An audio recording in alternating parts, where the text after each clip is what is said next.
축구 슈퍼스타들의 쇼킹한 사생활 본격적으로 시작을 해보도록 하겠습니다.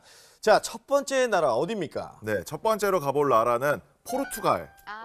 포르투갈. 호날두의 나라.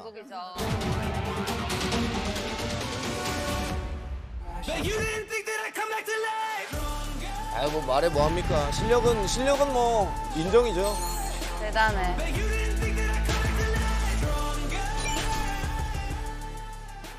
포르투갈을 대표한 세계를 대표한 축구 선수죠. 크리스티아누 호날두 그렇죠. 이야기를 좀 해보려고 하는데요. 네, 이 무슨 이유 때문에 호날두 씨가 등장했죠? 이게 워낙 축구를 잘하다 보니까 네. 연봉도 굉장히 높거든요. 그렇겠죠. 저 완전. 지난해죠. 호날두의 수입이 1억 2,500만 유로. 그러니까 우리나라 돈으로 1,696억 원. 와. 하루에 얼마나 버는 거예요, 그러면? 제가 이번에 포르투갈 축구 유학을 갔다 왔어요. 네, 맞아. 축구 유학 갔다 왔는데 그 리스본에 그 호날두 호텔이 있어요. 호텔도 있고 본인이 갖고 있는 바도 있고. 자기 호텔이에요? 그러니까 자기 만든 호텔이에요? 아니 그 정도면은 호날두는 재산이 좀 엄청나겠는데요. 어마어마하죠. 총 자산이. 그렇죠. 10억 유로라고 합니다. 10억 우리나라 유로. 돈으로 1조 3,565억 원. 네, 1조 재산이. 빌리언이어. 오.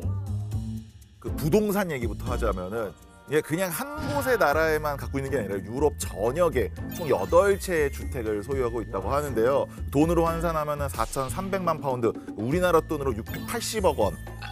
세상에. 와, 집들이 어마어마하다. 와. Hi guys, coming in. 포르투갈에서 What I 가장 did. 비싼 집을 샀나 봐요. It's one of the most important 와. thing in my life. Half a day, good to be in a good level. You have to rest good. So I'm really good. 진짜. Now with 저런 집에 하루 가서 살고 싶었다. again, second on the third, most important. It's the places for my lunch. And my 와, dinner. 저게 혼자 하는 거예요? 적텐데 아니야, 그래? 가족 되게 많아. 또 애도 많아. 맞아, 애기 많아. 거실이 하나만 있는 게 아니라 두 개가.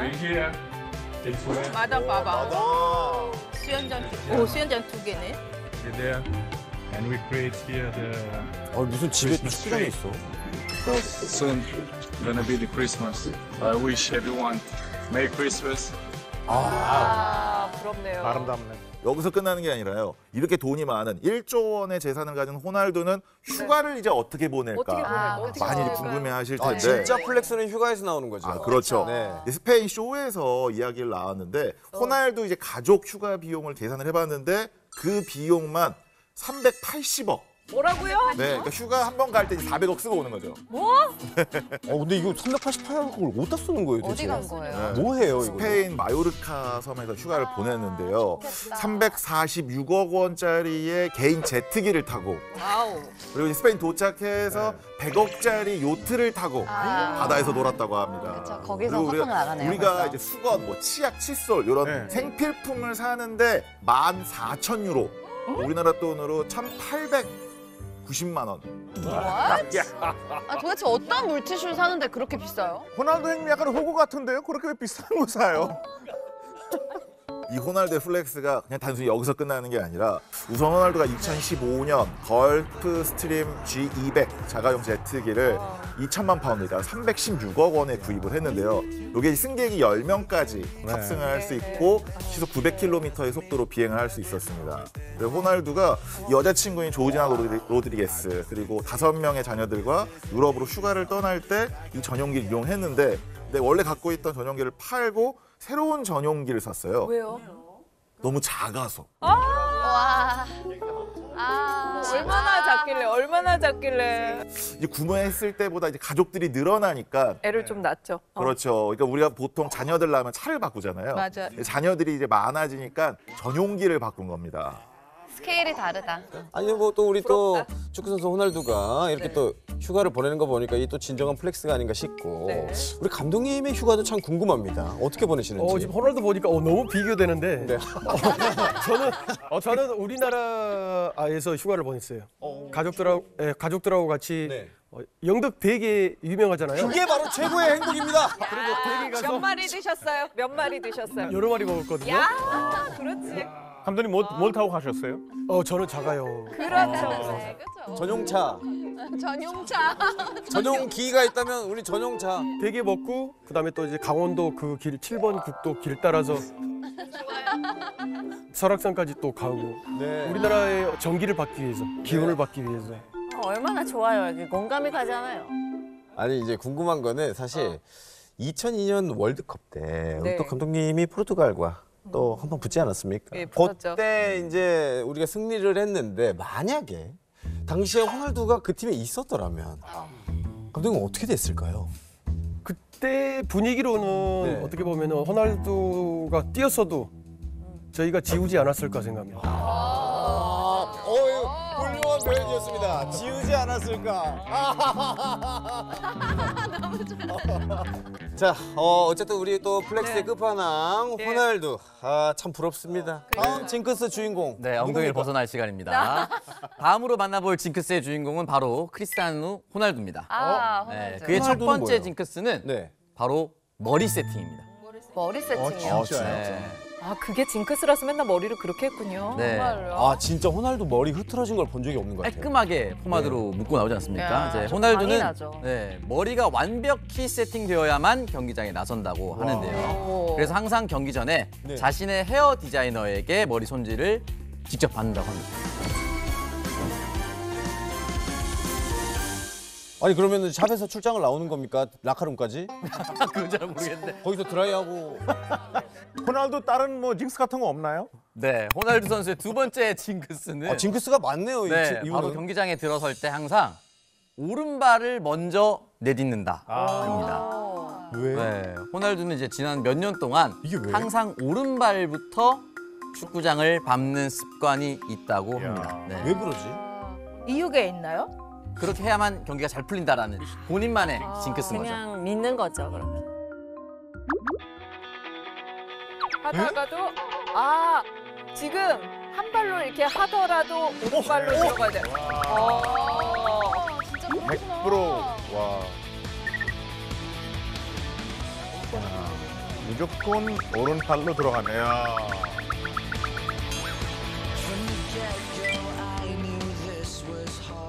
호날두는 약간 나갈 때도 오른발로 나간다. 봐봐. 그러네? 함부로 안 나갔네? 발을 맞추네? 그러니까요. 자기만의 루틴이 만든 거지 이렇게. 네, 네. 그렇죠, 그렇죠. 저는 왼발로 들어갔는데 먼저. 그 징크스로. 저는 왼발이 먼저 들어가야 돼요. 오른발이 먼저 들어가면 경기력이 안 좋아요. 아 진짜요?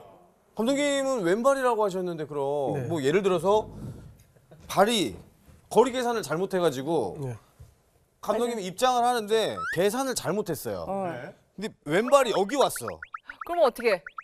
그럼 이제 이때 어떻게 그러면은 하냐는 거죠. 깽깽인가요? 어떻게? 감독님 어떻게 하세요? 이렇게 해가지고 하시다가? 여기 가다가 들어가면 네. 이렇게 들어가죠. 들어가면 이렇게 들어가죠. 내가 그래요?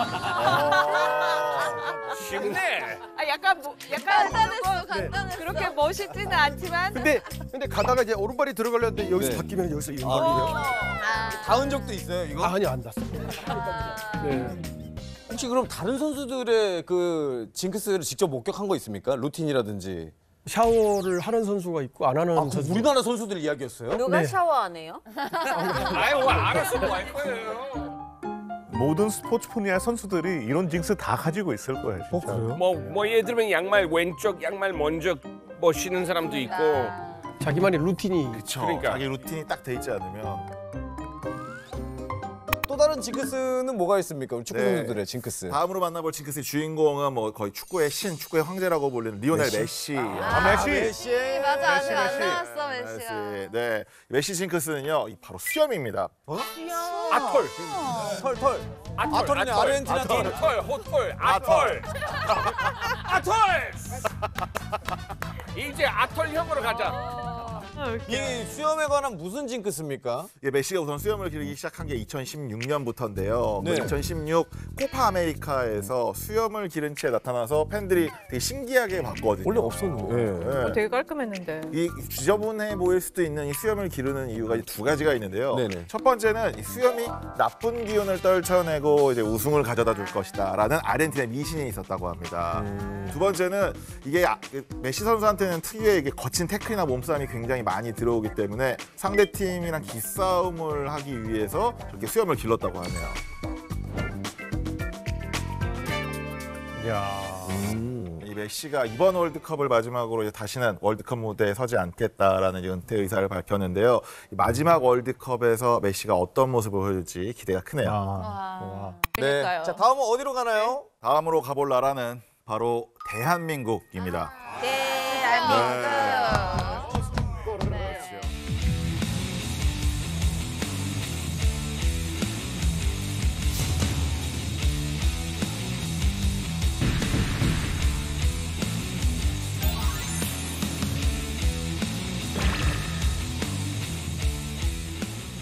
대한민국을 넘어서 지금은 세계 최고의 축구 선수가 된 월드 클래스 손흥민 선수의 이야기를 한번 해보려고 하는데요. 뭐 전 세계의 축구 역사를 다시 지금 쓰고 있죠. 근데 저는 궁금한 게 뭐 우리나라야 이제 손흥민 선수의 토트넘 해가지고 굉장히 관심을 갖고 있는데 영국에서 실제로 인기가 어떤가요? 그렇죠. 모르는 사람이 없고.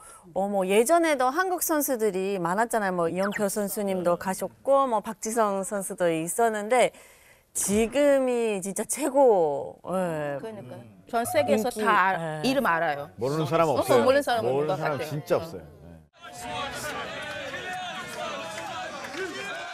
야, 멋있다. 영국도 진짜 응원 너무 엄청 열심히 해요. 진짜 자랑스럽겠다. 나이스 써니. 나이스 원 써니.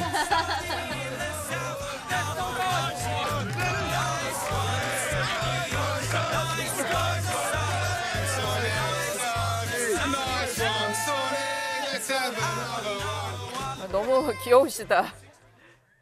이 어마어마한 대한민국의 선수를 두고서는 전 세계가 이제 궁금해했거든요. 어떻게 이 손흥민이 프리미어리그의 최고 선수가 됐느냐. 네. 심지어 영국 공영방송인 BBC에서는 이 아버지 손흥정 씨의 헌신이 있었다.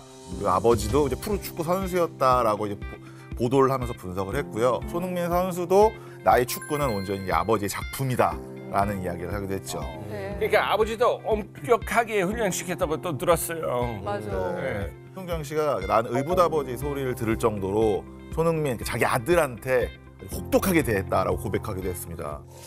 12월 초까지 제가 여기다가 매년 소금을 100포 이상씩 뿌렸어요. 소금? 소금을 왜 뿌려요? 소금을. 조그만한 소형 트럭으로 소금을 매달아 가지고 여기를 계속 갈았어요. 예, 소금기가 있으면 겨울에 눈이 와도 빨리 녹거든요. 그리고 훈련해야 되니까 매일매일. 이제 여름 되잖아요. 여름 되면 여기가 건조한데 소금을 많이 뿌려놓으면 약간 포석포석해요. 그래서 넘어져도 다칠 일도 없고. 아빠의 마음. 그다음에 이제 여기가 지금 운동장에 철봉이 다 생겼는데 소금으로 채운 거예요. 눈이 오면 아침 일찍 나와서 반경 10m씩. 그래서 눈이 와도 흥민이 혼자라도 운동시킬 수 있는 공간 항상 여기다 제가 여기예요, 여기. 이렇게. 훈련을 걸은 날이 없어요. 걸은 날이 없어요? 365일 훈련 걸은 날이 없어요. 네. 그러니까 계속 같이 훈련을 하기도 했는데 8살 때부터 15살 때까지 아들을 학교 축구부에 넣지 않고 직접 훈련을 시키고 자기도 같이 훈련을 해서 되게 유명해졌거든요. 몰랐어요. 그리고 단순히 이제 골을 넣는 것 어떤 그런 거에 취하고 뭐 교만해질 걸 염려해서 기본기를 끝내기 전까지는 아예 골을 못 넣게 했다고 합니다. 근데 솔직히 부모로서 그거는 아이들 위해서 충분히 하는 게 맞아요. 그렇죠. 저도 지금 아이스하키. 윌리엄 아이스하키 일주일에 한 6번 해요. 한 번 하면 90분 정도 하거든요. 맞아. 아이스링크 안에 부모들은 얼어 죽어요. 너무 추워요. 너무 춥죠. 애들은 애들은 운동하니까 겨울이든 계속 롱패딩 입고 있어요. 뭐 너무 고생스러운 건 알지만 오늘은 저기 저 축구 얘기인데 조금 이따가 들어도 될까요? 아이스하키는 조금 그런 거예요. 나중에 들을게요. 아이가 원하면 네.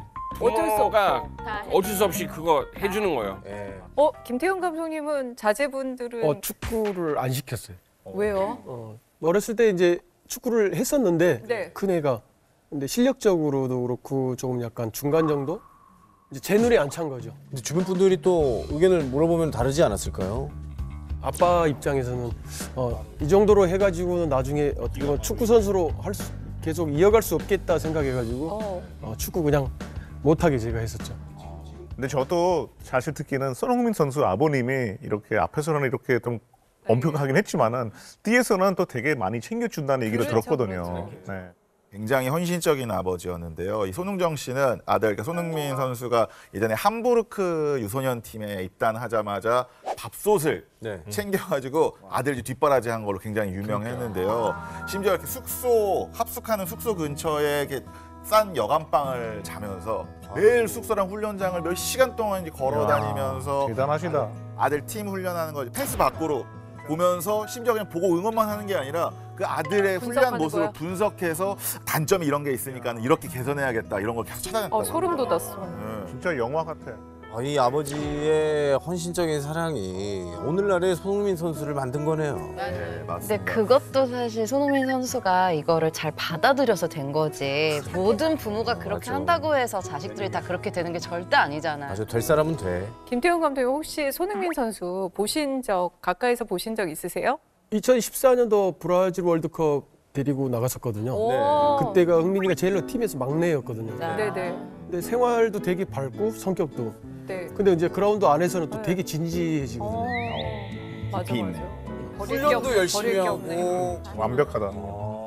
저는 듣기로는 이제 광고 출연료가 요새 많이 나오죠. 네, 맞습니다. 손흥민 선수가 이제 잉글랜드 프리미어리그에서 아시아에 있는 최초로 득점왕에 올랐는데요. 이때 이제 브랜드 가치가 아주 폭등했어요. 그렇죠. 네, 손흥민 선수 광고 출연료가 2019년에는 10억이었는데 올해 2022년에는 80억 원으로 80억 원으로 8배가 아니 올랐다고 합니다. 뭐 맥주, 뭐 라면, 뭐 자동차 안 하는 광고 맞아요. 없어요. 진짜 많이 보여요 요새. 아니 촬영장에서는 아버님의 이 수비가 혹시 또 들어갑니까? 철통 수비가 또 있었죠. 철통 수비가 들어가요. 그럼요. 광고할 때도 이제 아버님이 같이 가시거나 이러는데 네. 이 아버지가 내건 필수 조건이 있었습니다. 뭐예요?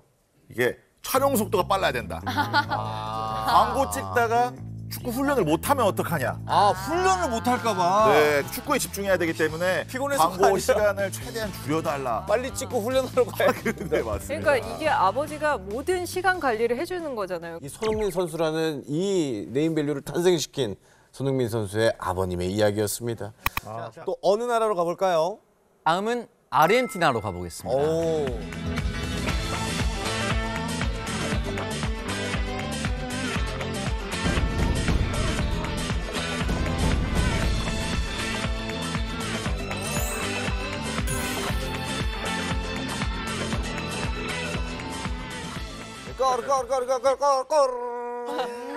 먼저 네 말을 듣고 두 달라네. 네 말을 듣고 두 달라네. 이거 아시죠? 몰라? 나만 알아? 외국인 있다고 아무 말 하지 마세요. 아니야. 근데 진짜로 그 해설자가 네 말 듣고 두 달라네 이렇게 한다니까.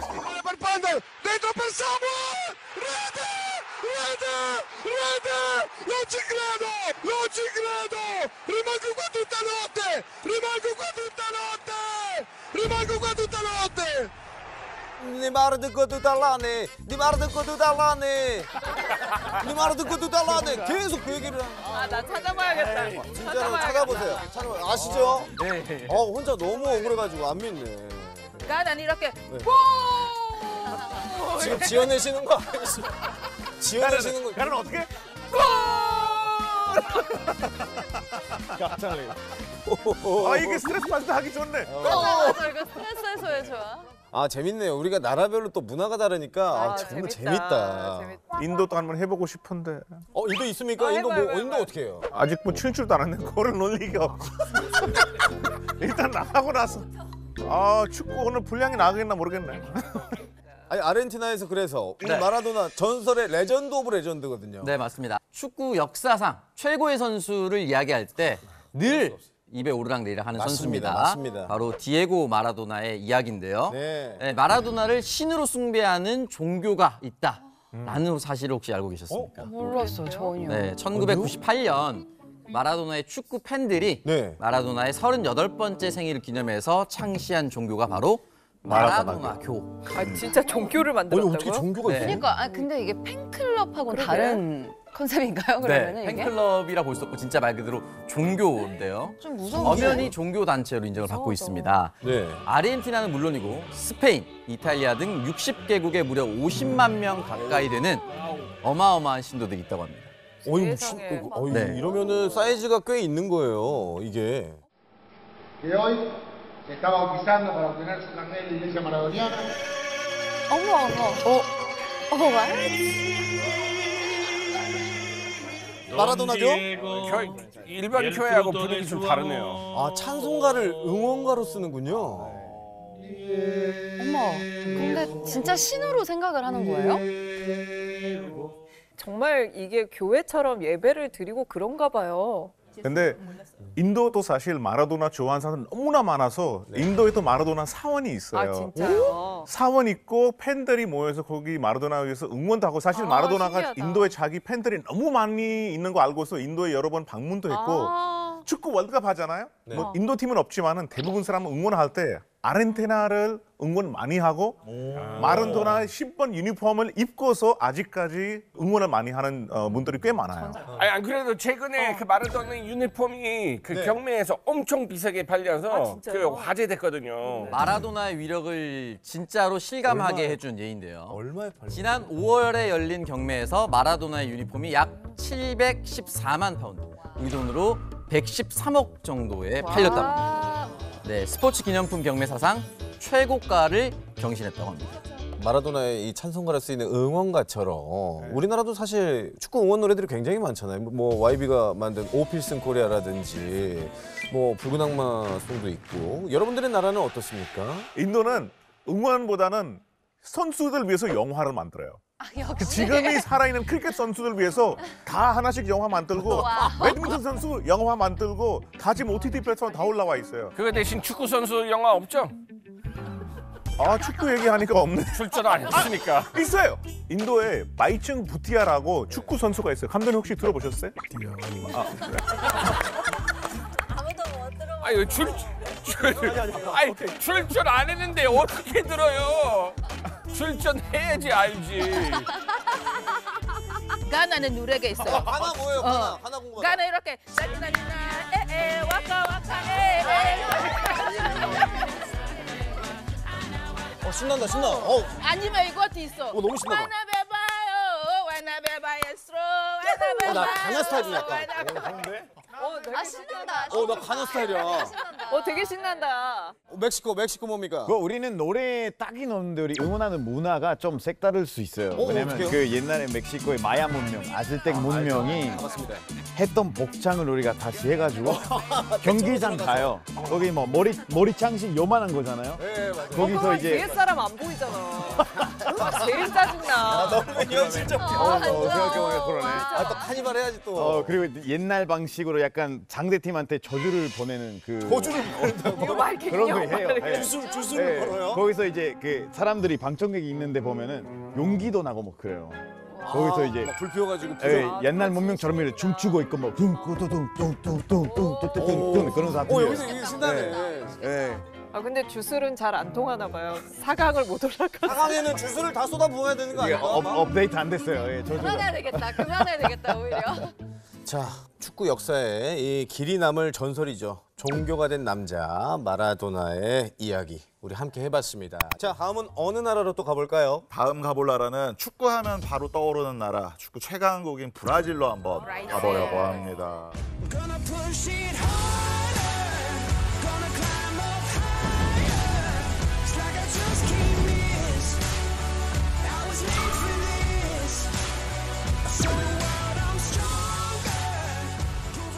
자, 과연 이 네이마르에게는 어떤 사건이 있을지.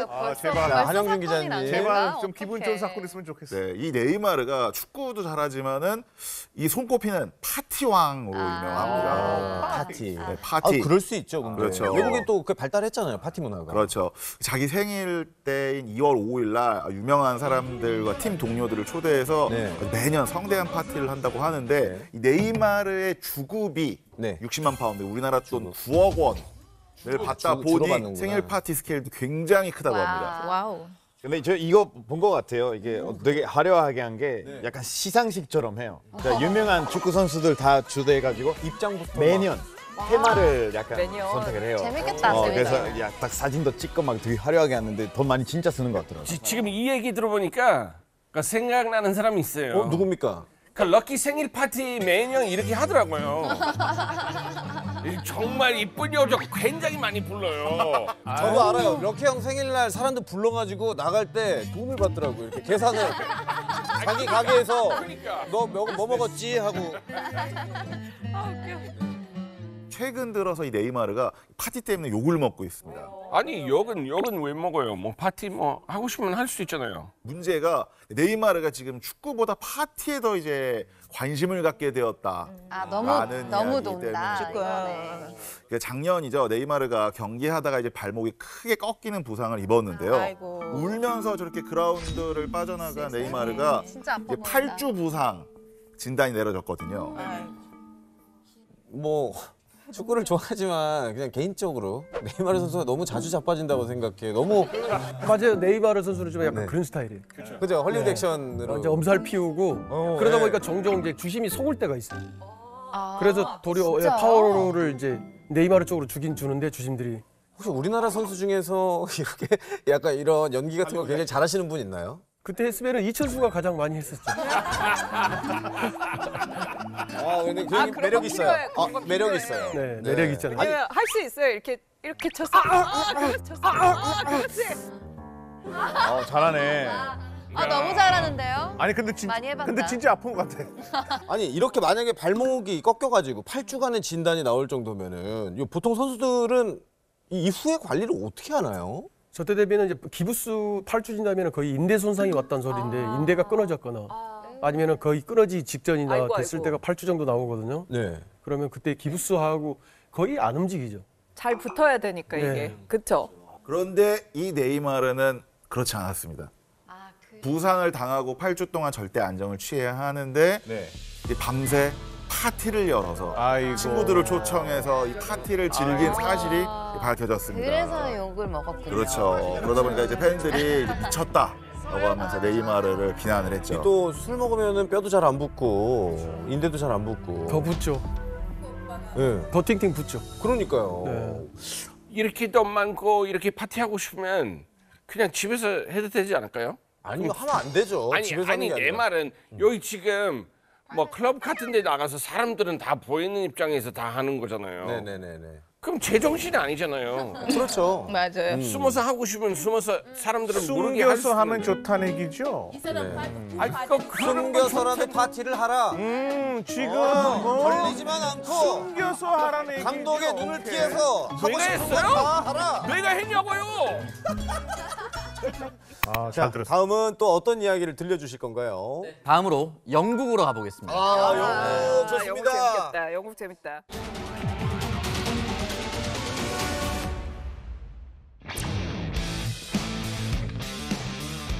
뭐 레전드 선수 중에 한 명이죠. 전설이죠. 네.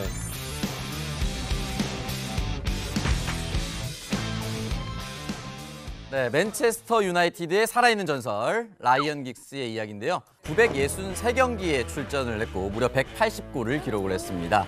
그리고 13번의 리그 우승을 이끌면서 맨유 역사상 최고의 레전드로 칭송을 받고 있다고 합니다. 그랬던 그가 한순간에 나락으로 떨어졌습니다. 네. 왜요?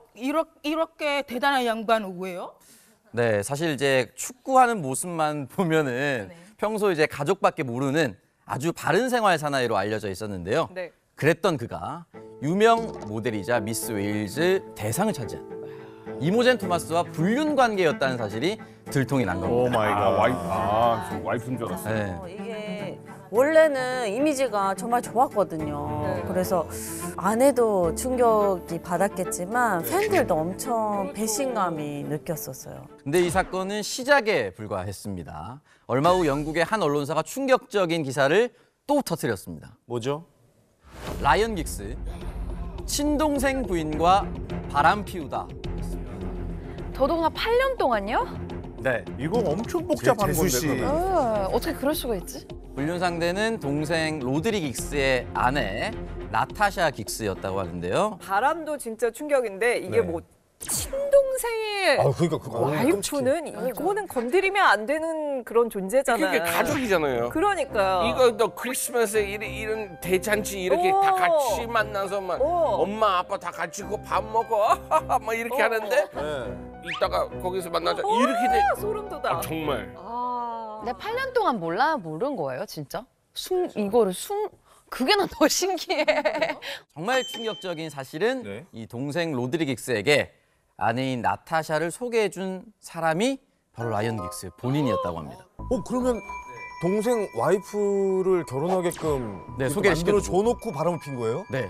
그러면 그 전에 바람. 그렇죠. 이어진 거지. 그 전에 이렇게 만나면서 이거 유지하려면 내 동생하고 결혼하고 우리 최악이다. 아니 설마 이게 진짜 막장 드라마예요 이거. 아니 진짜 그러니까 이런 저는 거야. 일리가 있다고 생각해. 내가 갖기는 좀 그렇고 나는 이미 와이프가 있으니까. 팩트 말씀드리면 두 사람이 연인으로 발전을 해서 결혼을 할 때까지 동생인 로드리긱스를 속이고 미래를 즐겼다고 합니다. 쓰레기다, 이거는. 자기 동생 딕돈 씨 친구죠. 세상에서 믿는 놈들 없어요. 그래요? 형님은 그래도 믿으실 수 있잖아요. 조금. 네. 지금 이게 답니까? 아니면 빙산의 일각입니까? 또 있습니다. 이거 봐. 끝나지 않았어요? 또 보이는 거야. 네, 심지어 이제 나타샤가 동생인 로드리긱스의 아이를 임신 중이었을 때도 두 사람의 불륜 관계는 지속이 됐다고 합니다. 대단하다. 진짜 별로다. Where did you go? How did you keep it secret? You continued the affair while you were pregnant. 동생의 with 아내분인 his 거죠, brother's 그러니까. child. You just kept going. 이 뻔뻔한 얼굴 봐. 자기도 바람을 펴놓고 이렇게 나와가지고 이렇게 얘기한 거는 도대체 왜 이런 거죠? 일단 나타샤가 긱스의 이 불륜 관계를 폭로한 이유가 있는데 자기 말고도 불륜녀가 또 더 많이 있었다고 합니다. 근데 그럴 것 같아요, 네. 그분은. 근데 이제 그 불륜의 상대가 이번에 이제 재수 씨보다 더 충격적인 사람으로 누가 있어요? 에이, 넘어갑니다. 말도 안 돼요. 네. 세 번째 불륜의 상대의 정체는 근데 더 충격적일 수가 있나? 어떡해, 누구예요? 동생 로드리긱스의 바로 장모. 오? 네. 막장의 막장입니다. 이 사람은 어떻게 됐나요, 지금? 당연히 가정의 파탄이 날 수밖에 없을 것 같죠. 결국 아내에게 이혼을 당했고요. 근데 8살 연하의 케이트 그라벨과 공개 연애를 곧바로 시작을 했지만 곧바로 시작을 했다고요? 또다시 두 여성과 바람을 피우다가 사람 문제네. 들통이 났고요. 병이야 병. 그러니까. 케이트를 때리고 협박한 사건으로 현재는 소송 중입니다. 그럼 그 동생 부부는 어떻게 되나요? 동생 부부 역시 동생 로드니와 아내 나타샤도 이혼을 했고요. 당연한 수순이죠. 당연한 수순이고. 형인 라이언 긱스와도 인연을 끊었다라고 합니다. 그러니까 라이언 긱스 때문에 진짜 한 가족이 다 쑥대밭이 됐습니다. 그러네요.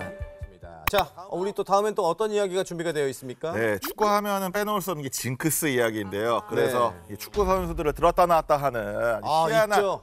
별별 징크스들 한번 준비해봤습니다. 네. 첫 번째 만나볼 징크스는요, 바로 영국의 데이비드 베컴 이야기입니다. 베컴이 징크스가 있습니까? 근데 이게 베컴이 징크스가 있다기보다는 이제 베컴의 소속팀 선수들의 이탈리아 선수들의 징크스라고 볼 수가 있는데요. 징크스가 바로 베컴의 엉덩이를 만져야 한다. 그거를 부끄러워. 얹어야 잘 플레이할 수 있다. 경기가 잘 풀린다. 베컴의 모든 엉덩이가 선수들이. 토템처럼. 네네. 내가 알기에는 이탈리아 사람들은 습관이에요. 엉덩이 잘 만져요. 남자들도 남자 엉덩이 잘 만져요. 이 축구할 때 보면 이탈리 선수들은 그 국가대표팀 엉덩이 계속 만지고 있어요. 서로 터치 이렇게 신기하네. 잘한다고? 그 베컴의 엉덩이가 약간 그 우리나라 그 돌하루방 코 만지면은 아기 난다. 애 난다, 애 생긴다는 것처럼 네. 승리의 여신이군요. 아니 근데 지금 사진에는 한 분이 제대로 잡으셨는데 저분은 골로 들어갈처럼. 각오를 단단히 다지시는 분인가 보죠. 이 베컴이 이탈리아 축구팀인 AC 밀란에서 활동하던 시절에 상대팀 볼로냐랑 경기를 할 때 첫 골을 획득을 했는데요. 네네. 이게 베컴의 오른발처럼 그의 왼쪽 엉덩이도 골을 득점하는데 이제 한몫했다고 봤기 때문인지 동료 선수들이 계속 이제 베컴의 엉덩이를 돌하루방의 코처럼 이제 만지기 시작한 거죠. 이날 경기 그래서 이겼습니까? 네, 이겼습니다. 이겼어! 진짜네! 그럼 엉덩이를 내놔야지. 그러면은 반납해야죠. 내놔야지. 네. 빌려드려야죠. AC 밀란 대변인은요. 네. 이탈리아는 이 미신이 많은 나라이기 때문에 이탈리아 사람들이 행운을 위해서 무언가를 자꾸 만진다 하면서 이 선수들이 행운의 사나이 베컴의 엉덩이를 만지고 있었다라고 이야기를 했습니다. 베컴 선수가 여러 가지 재능을 갖고 있는 선수였네요. 진짜. 맞네요. 엉덩이에 그 행운의 여신이 깃들어 있을 줄이야. 첫 번째로 가볼 나라는 바로 럭키 씨의 나라인 인도입니다. 인도. 가시죠. 인도. 인도 재미있는 이야기 많더라고. 오메. 인도에서 입이 떡 벌어지는 세계의 결혼식이 열렸는데요. 바로 그 인도 최고의 갑부인 무케시 암바니 릴라이언스 그룹 회장의 딸인 이샤 암바니의 결혼식이었습니다. 이분이 아시아 1등인 거예요? 거의 아시아 뭐 순위권 안에 들죠. 이게 결혼식이에요? 대박이다. 시상식 같다. 와, 누가 왔는지 기억도 못할 것 같아요. 이렇게 많이 오면. 이 결혼식에는 전 세계 유명 인사들이 대거 참석을 해서 화제가 됐는데요. 뭐야? 네, 화객 명단을 보시면 삼성 이재용 회장, 뭐야? 그리고 힐러리 클린턴 전 미국 국무장관. 네네. 아니 JP 모건 스탠.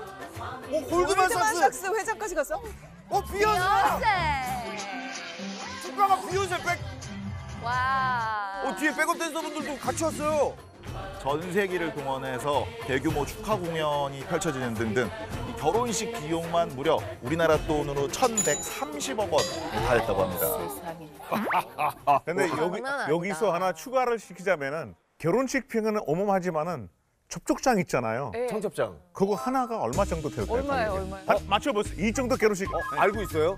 네, 정확히 알고 있어요. 오케이, 100만 원. 100만 원 갈게. 13만 7,570원. 아니 그 환율도 생각해야 되잖아요. 환율. 나는 50불 정도. 50불 정도. 오버 네. 한 6만 정도 생각하고.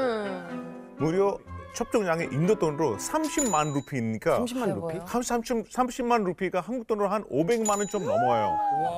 청첩장 한 장에 500만 원이라고요?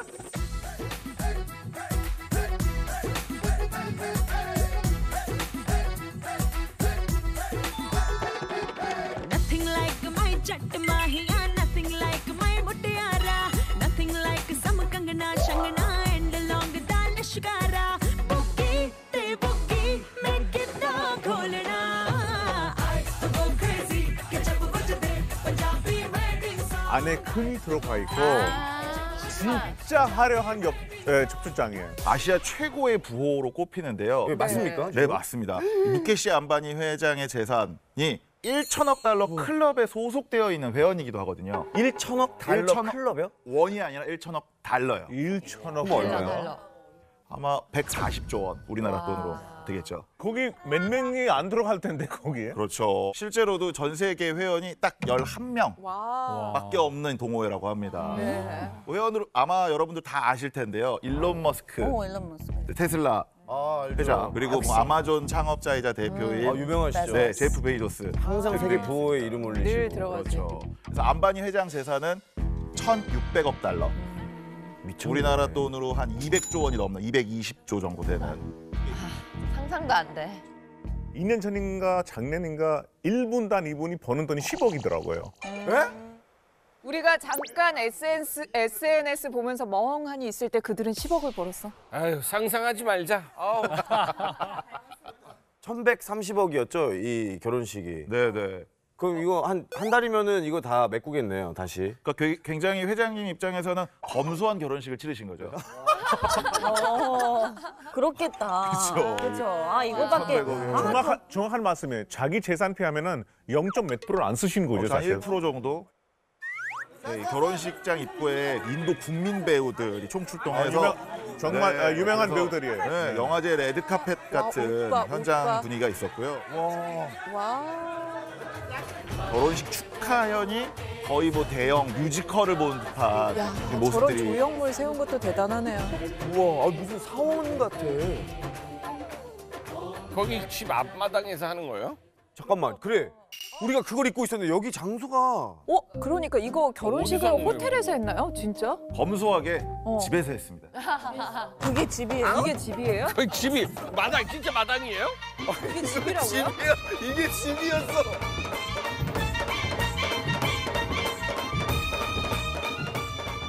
이게 지금 그 인도 서쪽에 있는 가장 큰 도시죠. 뭄바이에 있는 이 저택이 예. 세계에서 가장 비싼 집이라는 수식어가 붙을 그럴 것 정도인데요. 같아요, 진짜.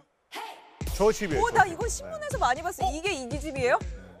우와. 실제 층수는 27층이지만은 네. 건물 높이는 거의 60층 건물의 높이예요. 아, 층고랑 이런 것들이 엄청 높구나. 전기세 장난 아니겠다. 이런 건물은 인도에서 한 어느 정도 가격이 나가나요? 이게 2014년 기준이긴 한데요. 네. 이 저택의 가치가 우리나라 돈으로는 2조 2천억 원이 좀 넘는다고 합니다. 2조?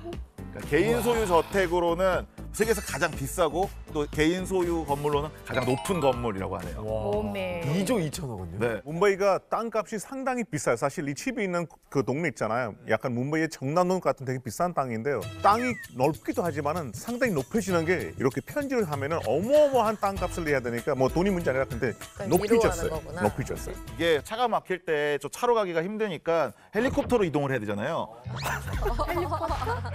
그래서 헬리콥터 착륙장이 3곳밖에 없다고 해요. 박에 없다고 집에.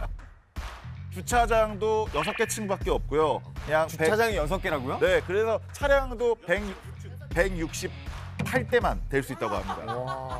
오 마이 갓, 어떻게 살겠어요? 168개밖에 주차할 수 없어요. 아니 근데 이게 보면은 약간 호텔처럼 생겼잖아요. 그러면 이거 관리는 이게 어떻게 돼? 이게 한 층은 막 비워두고 이러나요? 어떻게 관리는 어떻게 해요? 대형 호텔처럼 이 건물에서 일하고 있는 직원, 그러니까 건물을 관리하는 직원만 600명 정도 된다고 합니다. 그래서 그렇게 큰 집에 몇 명 살아요? 무조건 사는 거예요? 본인 가족들만 살고 있다고 임대 합니다. 안 해요? 임대 안 하고 그냥 안바니 회장이랑 아내 니타. 그래도 빌딩인데 임대 받아야죠. 아마 다른 빌딩이 몇 개 있을 거예요. 네, 다른데. 우리의 이 생각의 범주로는 아직 좀 상상이 불가능한 것 같고 가족 구성원이 어떻게 된다고요? 네, 안바니 회장 그리고 아내 니타, 또 쌍둥이 남매인 아카시와 이샤 그리고 막내 아들인 아난트까지 딱 5명의 가족을 위한 건물 빌딩인 거죠. 한 명 결혼했으니까 그러면 이제 4명. 아 조금 나가네, 그러네. 그러네. 한 명 나가니까 지금 4명 살고 있네요. 근데 결혼식이 보니까 아까 밤이었잖아요. 네네. 근데 시작을 밤에 한 거예요? 아니면 아침부터 시작해가지고 밤까지 한 거예요? 원래 결혼식은 새벽 한 12시, 1시쯤에 시작해요. 새벽? 한 사람도 3시, 앉아? 4시까지 끝나요. 밤에 하는 이유는 힌두교에서는 신들이 일어난 시기가 새벽 시간이에요. 그러니까 신의 축복을 받으려면은 깨어있는 시간. 깨우는 시간에 맞춰서 우리가 해야지. 신들도 쉬는 시간이 있으니까. 완전 네, 몰랐어요. 되게. 재밌다, 이거. 우리나라 결혼식은 이렇게 밥 먹으러 간다 그러잖아요. 맞아요. 그냥 그리고 맞아요. 토탈 2시간이면 그냥 끝나. 솔직히 1시간이면. 그렇죠. 그러니까 뭐 다른 나라랑 비교하면 약간 초스피드거든요. 한국 결혼식은 너무 재미가 없어요. 아, 우리나라? 네, 약간 그런 거 진짜 있어요. 재미없는 뭔지 것 알아요? 같아요. 다른 나라들에 비해서 조금 파티성이 조금씩 떨어지기는 해요. 네. 근데 한국 결혼식의 좋은 점은 하루 빨라? 2개에서 3개 결혼식 참석할 수가 참석 있어요. 가능하죠. 맞아. 2탕, 3탕 다 뛸 수 있죠. 30분 간격으로 탕탕탕 뛸 수 있어요. 인도도 축의금 해? 인도도 축의금 해요? 인도는 축의금 하긴 하는데요. 제일 기분 별로 좋아하는 선물 아니에요. 돈으로 표현하는 게는 약간 조금 그렇게 좋아하진 않아요. 하는 사람도 있긴 하지만 주로 약간 가정 선물, 뭐 세탁기나 뭐 집에 뭐 그릇 맞아, 같은 맞아, 거 맞아. 아니면 요리 도구 이런 거 좋아하죠. 맞아요. 그러니까 돈 주는 거는 네가 가서 내가 시간이 없었으니까 네가 맞아. 가서 사가 와라 이런 거고. 집해주는. 솔직히 이 축의금 문화가 외국 사람들한테 굉장히 조금 힘들 수 있어요. 맞아요. 왜냐면 얼마나 내야 될지 정말 모르겠어요. 제가 결혼할 때 그 외국 사람들은 많이 왔어요. 뭐 호주에서 온 친구도 있고 뭐 이집트에서 온 친구도 있고 막 그러는데 이 문화 전혀 모르니까 앞에 갑자기 축의금 받고 있는데 친구 한 명 그냥 지갑 있는 돈 다 털었어요. 근데 현금은 무슨 뭐 28,000원 막 이렇게 나온 거예요. 왜 얘기 안 했어요? 준비했을 텐데 이렇게 얘기했는데 생각 못 했어요. 또 다른 사례 있었는데 한 친구가 막 4만 원, 한 친구가 4만 1천 원. 저 친구 보다 좀 더 내고 싶어서. 난 너보다 축의금 많이 냈다. 이런 거 하고 싶으니까. 이기려고. 외국인이 한국 지폐 개념이 없잖아요, 잘. 그래서 되게 숫자가 크게 엄청 크게 느껴져요. 그냥 해외에서는 그럴 수 1달러, 있겠다. 1달러 맞아. 저희 엄마는 많은 주잖아요. 야, 이거 큰 돈 왜 이렇게 주냐고 엄청 숫자가 크다 보니까 놀래요. 세계 상위 1% 슈퍼리치들만 아는 그들만의 은밀한 휴가. 억소리 나는 휴가 비용부터 초와 휴가지 모든 것. 여러분이 무엇을 상상하시든 그 이상의 슈퍼리치들의 은밀한 휴가만 모아놨으니까요. 지금부터 눈 호강할 준비하시면 되겠습니다. 자, 그러면 18위 공개합니다. 위치 키즈 오브 별스타 그래. 자, 사진 속 사람들의 손에 들려 있는 저것 술 바로 아니야? 고급진 와인 동베리 땡입니다. 수십만 대에 달하는 이 고급 스파클링 와인을 마치 캔맥주 마시듯 1인 1병씩 마시는 이들. 바로 드라마 속 재벌 2세들의 모습이 아니고요. 최근 화제가 되고 있는 실제 별스타그램에 올라온 사진들입니다. 자, 리치 키즈 오브로 시작하는 이 계정은 실제 슈퍼리치 2세들이 자신의 개인 SNS에 올린 사진들을 한 곳에 모아 정리를 해놓은 곳으로요. 리치 키즈 오브 두바이, 리치 키즈 오브 멕시코 등 나라별로 계정이 등장하며 인기를 얻고 있는데요. 먼저 휴가 준비부터 차원이 다른 금, 아니 이 다이아몬드 숫자들은요. 마치 올여름 휴가 비용을 인증이라도 하듯이 부채처럼 쫙 펼쳐진 지폐부터 욕조인가요? 욕조 안에 가득 찬 돈을 허공에 막 뿌리는 사진까지 존재를 합니다. 자, 그리고 그녀의 다이아몬드 숫자 친구들은 이 허세에 감성까지 더해줍니다. Money is just paper라고 댓글을 달았어요. 나 좀 줘. 돈이 종이에 불과하다 뭐 이런 얘기를 한 건데요. 허세샷 하면 가장 먼저 떠오르는 그것. 바로 명품 브랜드 자랑이죠. 그중에서도 가방, 시계, 수입차 이런 허세 사진들은 뭐 이미 많이 보셨을 겁니다. 자, 그런데 슈퍼리치 2세들은 명품 가방, 시계 그냥 차창하지 않고요. 종류별로 저렇게 하나씩 차줘야 외출 준비가 끝나기 때문입니다. 저 2개 차고 나간다는 거예요? 뭐 타러 2개를 차나요? 지 팔만 아프지 뭐. 아, 저기 화내지 마요. 아니, 지 팔만 아프죠. 멍들어요. 무거우면 내가 대신 차줄 수 있는데. 자, 뭐 이게 당연 아닙니다. 슈퍼리치들은요, 모냥 빠지게 남의 비행기 안 탑니다. 전용기입니까? 네, 그냥 전용기 타고 직항으로 가는데 활주로까지 본인 차를 몰고 가는 겁니다. 아니, 저 땅도 자기 땅인 거 아니야? 아니야, 활주로까지는 본인 땅은 아닌 거고. 별 부자도 아니고. 아니, 지 땅이어야지 부자. 아무리 스포츠라도 본인 공항을 운영할 수는 없잖아요. 아직 멀었네. 열심히 일해. 있어빌리티의 진짜 끝판왕들이죠. 이런 사진들이 팔로워 수만을 보면 꼭 사람들이 싫어하는 것 같지는 않다 이런 생각이 부러워하는 게 있죠, 당연히. 자, 슈퍼리치들의 은밀한 휴가 19. 자, 이번엔 17위로 넘어갑니다.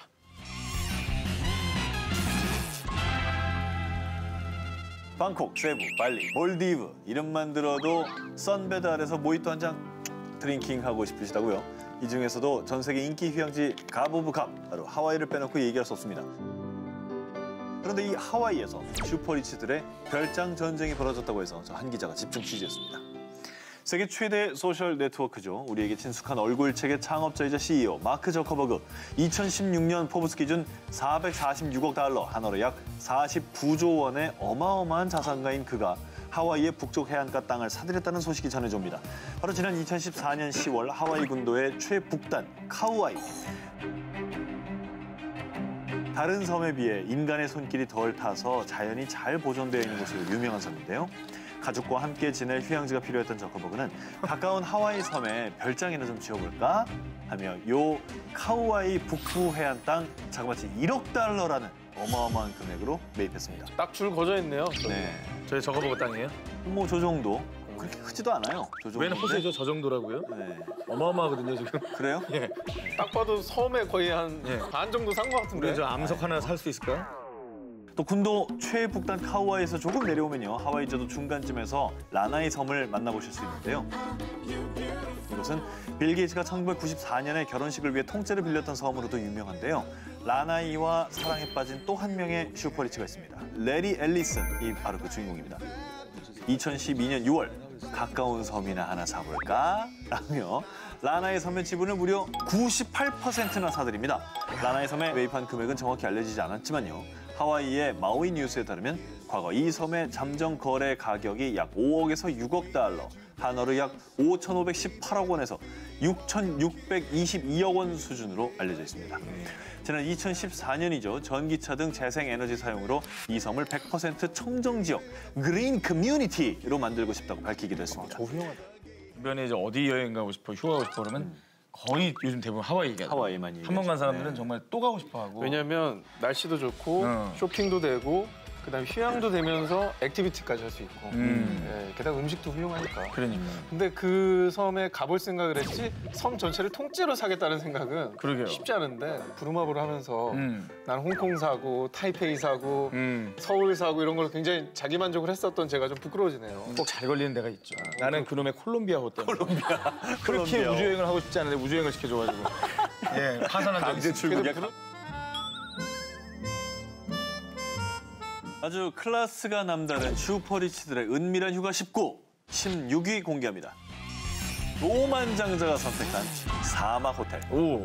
러시아의 석유 재벌이자 잉글랜드 축구 명가 첼시의 구단주 로만 아브라모비치. 미국 경제잡지 포브스에 따르면 그 전 재산은 한화로 무려 9조 원에 달한다고 하는데요. 이 남자의 힐링 여행지, 저 한 기자가 취재했습니다. 최근 로만 아브라모비치는 유대인의 최대 명절인 6월절을 보내기 위해 가족들과 함께 이스라엘로 향했는데요. 이 조만장자가 선택한 최고의 휴양지는 투명한 에메랄드빛 바다와 싱그러운 야자수가 펼쳐진 곳이 아닌 네게브 사막이었습니다. 사막? 왜 하필 허허벌판 사막으로 휴가를 떠난 걸까요? 그 이유는 바로 네게브 사막 한가운데 위치한 이스롤 텔 베레시트 호텔 때문이었습니다. 월드 슈퍼리치를 심쿵하게 한 이것, 바로 사막 위에 오아시스를 능가하는 사막 위의 수영장 때문입니다. 아래 위 합성 아니에요? 상상 속에서나 즐길 법한 사막 위에서의 수영. 이곳에서는 상상이 아닌 현실이 되는 거죠. 또한 해발 800m 위치해 있는 이 호텔은 사막임에도 불구하고 1년 내내 쾌적한 환경을 보장하고요. 이런 지리적인 이점으로 죽기 전에 꼭 한 번은 봐야 한다는 세계 최대 규모의 라몬 분화구를 객실에서 편안하게 내려다볼 수도 있습니다. 고요함 속에서 오직 힐링, 휴식을 취하고 싶어하는 슈퍼리치들에게 더할 나위 없이 좋은 곳입니다. 그런데 이렇게 충분히 조용한 힐링 스팟이지만요. 더 편하게 쉬고 싶었던 로만 아브라모비치는 총 111개의 객실을 전부 다 빌려버렸습니다. 여기 객실이 30만 원대부터 100만 원 이상까지 다양한데 대략 한 50만 원으로만 계산해도 111개면 1박에 무려 5,550만 원 정도. 네, 이 정도는 써줘야 슈퍼리치죠. 아니, 그러니까 그 방을 다 빌려서 그 방을 다 채운 거예요, 누구로? 아니죠. 조용히 있고 싶었는데. 남들이 옆을 비우는 거구나. 섞이기 싫대. 할리우드 스타일이나 이런 사람들이 내한했을 때 한 층을 내주잖아요. 저 사람 이제 통으로 다 가져갔네. 허세네요, 어떻게 보면, 그죠? 아니, 뭐 여러분들이 부렸던 허세 이런 거 있나요? 해보셨습니까? 저는 일본을 1박 2일로 갔다 왔어요. 튀김 먹으려고. 아니, 왜냐면 이제 가자고 했어. 아니, 그게 아니라 가자고 했어. 정말로 너무 바쁘니까 해외는 너무 나가고 싶은데 하루 반이 빈 거예요. 그러니까 하루 반을 그녀와 오롯이 보내기만 하면 그녀는 이제 어머님이시거든요. 근데 이제 지금 TV 보다 엄마 화내고 있어. 내가 언제 거기 갔니? 평소에 효도도 안 하는데 방송에서 나 팔아먹는다. 이놈의 자식이. 영등.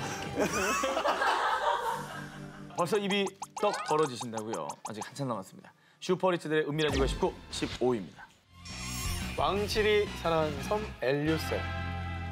2014년 여름 그리스 왕세자빈 마리 샹탈 밀러는 자신의 별 스타그램을 통해 여름 휴가 생활을 낱낱이 공개합니다. 자, 보트에 올린 다리 사진과 함께 My holiday officially start now 라며 글을 올린 건데요.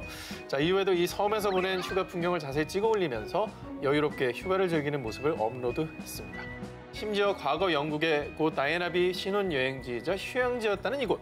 아니, 도대체 어떤 섬이길래 이렇게 유럽 왕실들에서 난리야 싶으시다고요? 미국과 쿠바 사이에 위치한 섬나라 바하마 제도. 이곳의 수도 나소의 동쪽을 보시면 아주 가느다란 모양의 섬을 하나 보실 수 있는데요. 그 섬이 바로 유럽 왕실의 사랑을 듬뿍 받고 있다는 엘류세라 섬입니다. 끝이 보이지 않는 해변, 부두 위에 모여있는 파스텔 톤의 집들, 해안을 따라서 늘어선 야자수. 어디 하나 빠질 데 없이 우아하고 여유로운 풍경에 저절로 감명을 받는 곳이라고 하는데요. 저기예요? 진짜 요 섬의 매력 포인트 하나씩 콕콕 짚어드리겠습니다. 첫 번째, 엘리오세라 섬 북동쪽 하버섬에 가시면요. 눈을 의심케 하는 환상적인 비주얼을 만나보실 수 있습니다. 바로 이 모래 보십시오. 분홍분홍한 모래가 쫙 펼쳐져 있는 핑크 샌드 비치인데요. 핑크구나. 산호초에서 떨어져 나온 입자들이 부식돼 나와 쌓이면서 핑크 빛깔의 해변이 만들어진 건데요. 이 그림 같은 풍경에 안만할 수가 없습니다. 이렇게 보이시죠?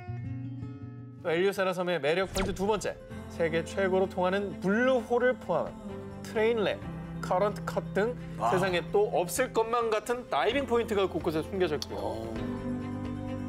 마지막입니다. 엘리오세라 섬의 하이라이트라고 할 수 있죠. 바로 같은 섬 다른 바다입니다. 무슨 말이죠? 자, 이게 무슨 말이냐고요? 엘리오세라 섬은 바다와 바다가 만나는 경계 지점으로 유명한데요. 짙은 푸른색의 대서양과 에메랄드 빛의 카리브 해가 만나고 있어서 한 섬에서 양쪽으로 두 가지 색깔의 바다를 모두 만끽할 수 있다는 사실. 하늘 깨끗해. 이래서 왕실에서 엘리오세라 하는 거겠죠? 아, 근데 저기 진짜 환상적이긴 하다. 슈퍼리치들의 은밀한 휴가 19, 12위 소개합니다. 슈퍼리치 휴가의 조건. 갑자기 달리네 또. 쭉쭉 나온다. 쭉쭉 나와. 막 달리네 또. 아, 이 진짜 미드필더가 교체됐어요. 전 세계 상위 1% 슈퍼리치들의 휴가지 선정. 제1의 조건은 바로 은밀하게 거대하게입니다. 사우디아라비아의 6대 국왕이죠. 고 압둘라 빈 압둘아지즈 국왕은 몰디브로 휴가를 떠났는데요. 휴가지에서 사용한 대여료만 약 2,350만 달러. 당시 환율로 무려 320억 원에 달했습니다. 대체 뭘 빌렸길래 대여료만 320억이 나오는지 궁금하시죠? 바로 한 달간 묵을 리조트였습니다. 리조트를 통으로, 그것도 한 채도 아닌 세 채의 리조트를 전부 빌렸어요. 그 이유는 다른 사람의 방해 없이 철저히 자신만의 휴가를 즐기기 위해서였죠. 리조트를 통으로 빌려도 안심이 되지 않았던 압둘라 국왕은 결국 휴가 내내 약 100명 이상의 경호원과 함께했습니다. 그 100명이 무겁겠네, 그죠? 그 경호원들이 묵을 방을 한 채는 경호원용이네요. 그러네요. 철병남 압둘라 국왕처럼 여행에서 보안 유지를 최우선으로 여기는 슈퍼리치가 또 있습니다. 힐튼가의 상속녀 페리스 힐튼이죠. 그녀는 밀월 여행을 떠날 때마다 남태평양의 완딩이 아일랜드를 1순위로 찾는다는데요. 페리스 힐튼이 이 섬을 이토록 사랑한 이유, 바로 오직 단 한 커플만을 위한 프라이빗 아일랜드이기 때문이죠. 섬 내에 있는 총 3채 객실과 눈부실 정도로 아름다운 남태평양 바다, 새하얀 모래사장까지 이 모든 게 단 2사람만을 위해 존재하는 환상의 섬입니다. 손님이 단 한 팀이기 때문에 리조트에 있는 총 7명의 직원은 오직 이들을 위해 24시간 항시 대기하고 있습니다. 특히 2명의 셰프는 손님이 원하는 메뉴라면 그게 어떤 음식이 됐든 뭐든 다 만들어준다고 합니다. 갑자기 팥빙수, 짜장면, 김치찌개 되나? 김치찌개? 곱창전골. 그럼 산낙지, 문어 숙회, 문어 숙회 돼요? 남태평양에서 사라져 그냥 바로.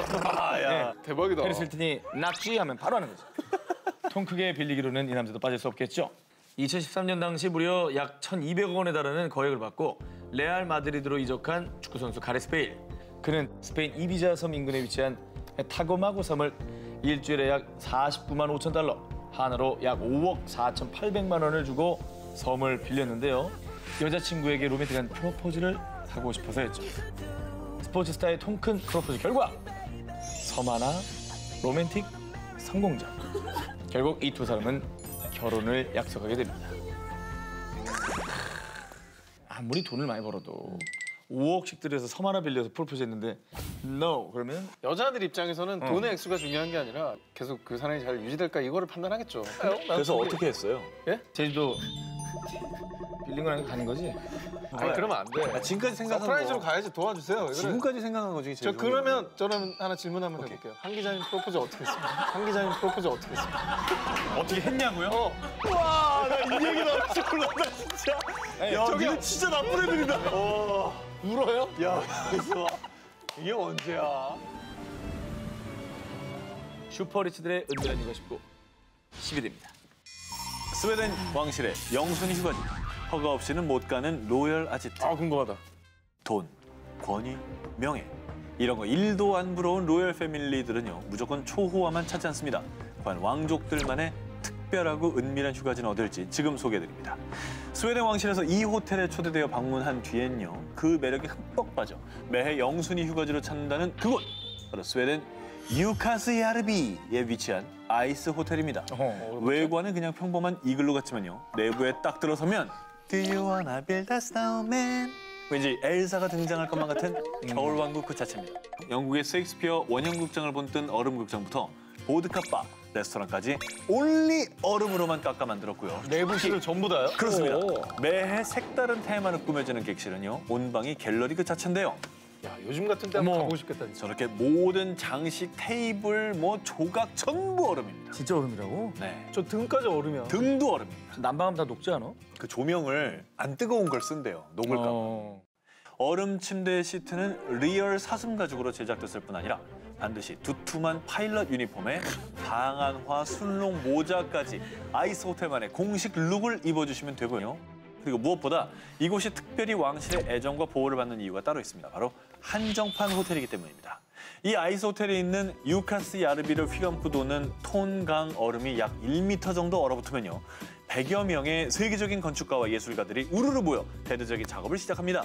10월부터 새로 짓기 시작해 완공되면 딱 얼음이 녹기 시작하는 4월까지만 리미티드로 만날 수 있는 곳입니다. 자, 다음은요. 왕가의 허니문 휴양지로 빠지지 않는 곳, 피지섬인데요. 지난해 스웨덴 왕자와 TV 리얼리티 쇼 출신의 모델 소피아가 신혼여행을 다녀와 더 유명해진 섬 라우살라입니다. 이곳의 엄격한 섬주인은 바로 에너지 음료 빨강 무울의 공동 창업자 나트리히 마테시츠 씨로요. 지난 2002년에 구입해 최고급 피지 7성급 리조트로 대대적인 리모델링을 한 후에 아무 여행객이나 받지 않는 곳으로 유명합니다. 어느 정도냐? 일단 이곳에 들어올 때는 섬 입장이 허가된 고객의 입출국 시간에 맞춰 라우살라행 경비행기가 공항에 대기하고 있습니다. 이렇게 은밀하게 라우살라로 들어오면 4km에 달하는 해변가에 덜렁 25개 빌라만 있어 완벽한 프라이버시를 보장받을 수 있고요. 여기에 최고급 골프장뿐만 아니라 해변이 펼쳐진 곳에서 승마를, 바다에서는 세일링에 윈드서핑까지 즐길 수 있습니다. 섬 전체 둘이서만 보고 싶다. 너무 이쁘다.